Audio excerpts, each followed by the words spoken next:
आपको प्रमाणित करके दिखाते हैं उनकी कोई स्त्री नहीं थी और ना ही उनके कोई बच्चे थे। कबीर सागर से फिर से हम कबीर सागर पे आते हैं, कबीर सागर पे, और इस पे आते हैं बोध सागर, कबीर सागर, बोध सागर, कबीर चरित्र बोध। इस पे आते हैं 1803 नंबर पेज है। जात पात मेरे नाही, नाही स्त्री नाही गाँव, यानी जात पात मेरे नहीं है, कबीर साहब बता रहे हैं, और ना ही मेरे कोई स्त्री है। दास गरीब अनन्य गति नहीं हमरे नाऊ, यानी कि मेरे पास जो स्त्री नहीं है, कोई स्त्री नहीं है। यहाँ पे सिद्ध हो गया मेरी कोई स्त्री भी नहीं है। और कबीर सागर में लिखा हुआ है, कबीर साहब कहते हैं अभिगति से हम चलाए, मात पिता न जननी जाए, ना मेरा गर्भ बसेरा बालक बन लिखलाए, काशी नगर जल कमल पे डेरा तहा जुलाए को पाए।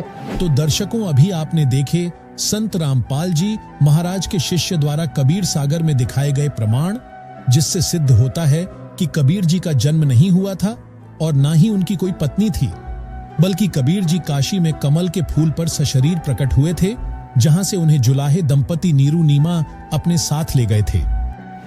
अब दिखाते हैं कबीर साहब के जो है कोई बच्चे नहीं थे, यानी जो कमाल और कमाली थे वो कबीर साहब ने मुर्दों को जीवित किया था। बोध सागर का जो है कबीर चरित्र बोध, और पेज नंबर है 1824। कमाल का प्रकट होना।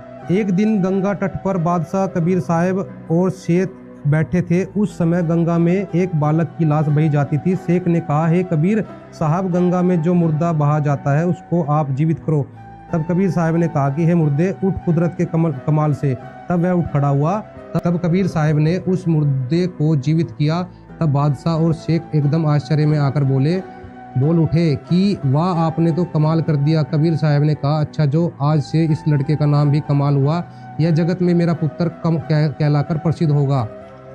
और आप कमाली के बारे में दिखाते हैं। कमाली का प्रकट होना, बोध सागर कबीर चरित्र बोध, पेज नंबर है 1834।